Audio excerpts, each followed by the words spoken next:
Itulah geng.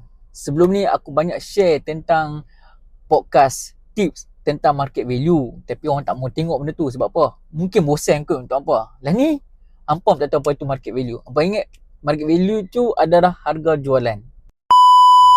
Assalamualaikum geng. So hari ni, aku nak buat satu video penting. Aku nak disclaimer awal-awal. Video ni aku nak clear cut dengan hampa semua. Aku nak cerita yang banyak sangat orang dah salah anggap ataupun orang mungkin salah erti apa yang aku maksudkan tentang certain amount di bawah harga pasaran. Contoh video ni, rumah ni owner nak jual 20,000 murah daripada harga pasaran di Sungai Petani. Jom masa dulu. Okay, dan video ni, rumah ni owner nak jual bawah harga pasaran 50,000, murah sangat geng. Nak tengok? Jom. So kalau hampa tengok video di awal video aku cakap, rumah ni owner nak jual harga 50,000 murah pada harga pasaran. 50,000 murah daripada harga pasaran Contoh. Dan di hujung video aku akan explain berapa harga pasaran.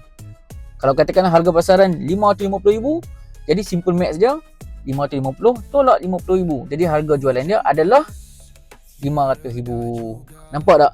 Di situlah perbezaan harga pasaran dan harga jualan. Bukannya untuk nak menipu, bukannya untuk nak trick ke, no.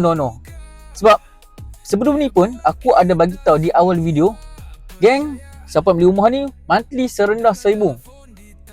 Jadi benda tu aku explain berapa harga jualan di hujung. Jadi kalau hampa tengok video aku daripada awal sampai habis, di hujung video aku akan explain berapa harga jualan. Jadi masalahnya sekarang ni ada yang setengah yang tak dengar sampai habis. Mungkin lah aku assume macam tu lah, dia tak dengar sampai habis. Dia dengar 20,000, dia ingat harga rumah 20,000. No geng.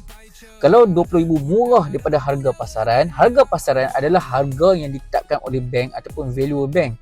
So kita cek harga pasaran, contoh harga pasaran 600,000. Owner nak jual 50,000 murah daripada harga pasaran. Jadi dia akan jadi berapa? 600,000 tolak 50,000, jadilah 550,000. Lebih kurang macam tu. Kalau harga pasaran dia 320, nak jual 20,000 murah daripada 320. Jadi dia akan jadi harga jualan 300,000. Kemungkinan nego, kemungkinan net. Jadi di situ hampa kena tengok video sampai habis. Jangan kita serbu halfway.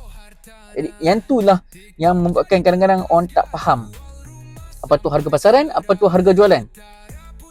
Kalau hampa tengok video aku, tips aku banyak dah aku share apa tu harga pasaran, dan aku ada buat podcast juga dengan valuer explain apakah itu harga pasaran.